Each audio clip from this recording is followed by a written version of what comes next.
Hey everyone, it's Kevin, and in this video, I'm going to show you how to stop food cravings for good. If you want to control what you eat and control your body, then hit the subscribe button so you never miss a video. And if you want to speak with me directly, there is a link below. Food cravings suck. Food cravings derail our weight loss efforts, they derail our eating disorder recovery efforts. They're there to make sure that we never reach our goal. At least it seems that way sometimes. And it's the ultimate enemy of recovery. At least it seems that way. Because the truth is, cravings are going to be there whether you want it or not. We have human brains, and our brains like to produce cravings to motivate us to take certain action. The good news is that you can manage cravings effectively. And once you do that, then cravings can't make you do anything, and you're going to get the result that you want. The first thing you need to understand about cravings is that you can't get rid of them. Your brain is going to produce them whether you want them there or not. Just like when you have a song that's stuck in your head, or you have this obsessive thought where you repeat the same conversation in your head over and over and over again and you want to stop, just accept that that's what your brain does. Your brain likes to repeat these patterns over and over. I don't know why, I don't know what advantage that has. I don't know how that makes us better as people. I don't know why our brains operate like that, but that's the case. So if you try to get rid of a thought, if you try to get rid of a craving, it only amplifies the craving and you get the opposite of what you want. Whenever you get that craving, whenever you get an urge or an impulse, just accept it for what it is. It's like getting spam mail. It's like crying children on an airplane. It's like a car alarm going off in a parking lot that you can't stop. It's just a part of modern life. And the sooner you accept it, the better. The other thing you need to understand about cravings is that cravings can't make you do anything. Yeah, seriously, they can't make you do anything. It seems that way sometimes. It seems like whenever you get a craving for something, it's like you have to do whatever it is that it's telling you to do. It's like this bully or this tyrant with this stick and it's hitting you, or with this hot branding iron, and it's making you do some behavior that you know is not in line with your ultimate goal. Cravings are short term and they think short term. They're not designed to help you reach long-term goals. And that's kind of the dichotomy of the human existence, right? We have this higher brain that plans for the future and has these long-term goals and thinks about what our life could be financially, sexually, spiritually, in terms of health too. We have all of these different goals, but there's this large part of our brain that doesn't really care about that. There's that large part of the brain that is only interested in the next 12 to 24 hours. It wants to keep us alive, and it's not interested in success. It's not interested and attaining some goal. It's only interested in making us do things today that make us feel better. If you feel like cravings are making you repeat a behavior, just understand they're not making you do it. You're only doing the behavior to get rid of the craving. You're not doing it for pleasure. You're not doing it because you're addicted to the food or the cigarette or the alcohol or the porn or whatever it is. You're only doing it because you have this craving, and the fastest, easiest way to get rid of the craving is to consume a particular substance or repeat a certain behavior. This leads me to my next point. The worst thing you can do when you get a craving for junk food or processed food or just a large volume of food is to binge or to overeat or even to purge.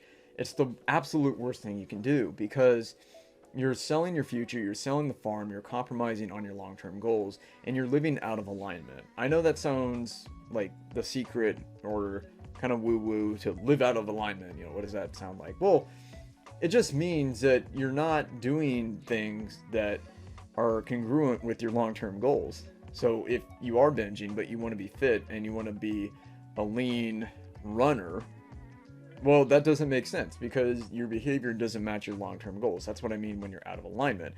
And the worst thing you can do to deal with cravings, in the least mature way, I would argue, is to give it what it wants, whether that's a lot of food or a particular behavior, whatever it is. The best thing you can do about a craving is to accept it. I like to say absorb the feeling, okay? Just let it hit you over and over, and it's okay. It can't hurt you. It can't make you do anything. It might be uncomfortable. You might feel really motivated and excited to do whatever it is it wants you to do. And it might feel like you have no control and you just want to get rid of the craving. But really, if you just wait it out and you absorb the feeling and you accept it, you're going to be fine. And that leads me to my other point, is that cravings come and go. I remember living in Florida, and the thing about thunderstorms in Florida is that they're here one minute, they're gone the next. Seriously. They're really fast. They only last 15 or 20 minutes. It could be raining across the street and then sunny on the other side of the street. No joke. That's how cravings are. They come in like an afternoon thunderstorm in Florida and then they're gone. That's why the worst thing you can do is binge, purge, overeat, because that craving's going to be gone in not too long. But if you do the behavior, if you get rid of the craving, now you're dealing with long-term consequences. Not just today, but tomorrow and the following week. And it's going to take a toll on your mental health and your self-esteem. If all you did was waited 20 or 30 minutes, you would be okay. A lot of times when you binge, overeat, whatever, it's not because you love food or because you're a food addict or because you just can't control yourself. You're doing it because you don't know how to manage cravings. And the sooner you manage cravings and urges, the sooner you're going to reach recovery. The sooner you're going to start making decisions that are in line with your goals.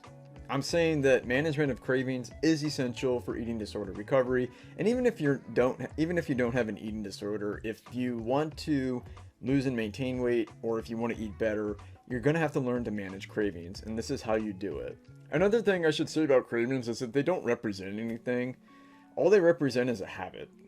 At some point along the way, you experienced the rush or the pleasure of some particular food or some volume of food. A lot of times it's the volume that we get hooked on. And your brain remembered that, and because it got so much pleasure out of it, it created this craving. And it said, oh, this feels really good. We get a lot of endorphins, and it feels really good, so do it again. And it creates a craving to make you repeat it. And every time you do it, it makes that habit and that circuit in your brain stronger and stronger and stronger. They don't say anything about you as a person. They don't say anything about your willpower. They don't say anything about your childhood. They don't represent anything. Okay, it's just a pathway in your brain that you've created over time. The good news is that those can be reversed. Another thing I should say about cravings is that it's okay to satisfy them within limits.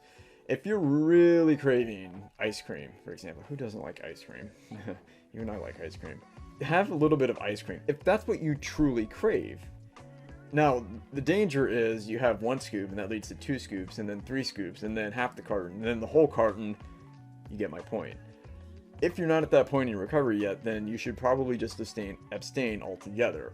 If later in your recovery you feel comfortable eating reasonable portions of high sugar, high fat foods, then go ahead and satisfy the craving. It's not going to hurt you.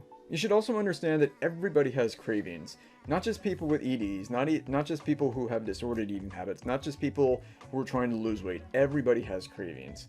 It is just part of our natural condition. Some people have cravings for food, other people have cravings for other things. Cravings for hot women, or cravings for alcohol, cravings for I don't know, name any other substance out there that provides us pleasure, cannabis.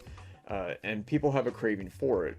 And that's why, because cravings are linked to pleasure. I think this is why a lot of religions discourage pleasure, because what happens when you get too much pleasure is that you create this really strong craving or this very strong motivation in your brain to make you repeat the behavior. Next thing you know, you have an eating disorder or some sort of addiction that's ruining your life and sometimes even the people around you. This is why pleasure can be a trap. You get too much pleasure, then you're chasing pleasure and you're ignoring other goals and other aspects of your life. So be careful. Hope you found this video educational and entertaining. If you're struggling with cravings or you don't know how to manage cravings, then speak with me. There is a link in the description box. And if you liked this video, I'm sure you'll like one of the other videos that you see on the screen. Click one of them and I'll see you there.